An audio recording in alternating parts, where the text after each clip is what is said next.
Hi, today I'm going to show you how to delete borders from table in Google Sheets. So for example, we have here this table. If you would like to delete all borders from this table, you need to select it. And after that, you need to click on this one option. This option is borders. Now you can select style which you want to use to delete borders.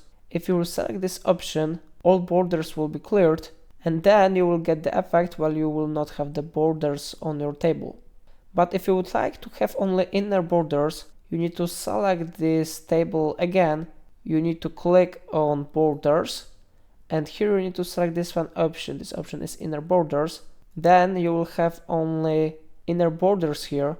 And of course, if you would like to have only outside borders, you need to select this table again. You need to go to borders, and you need to click on this one option to clear borders. And now you need to select this option, outer borders. So how you see it really works. If I helped you to change borders in Google Sheets, remember to like this tutorial and subscribe my channel.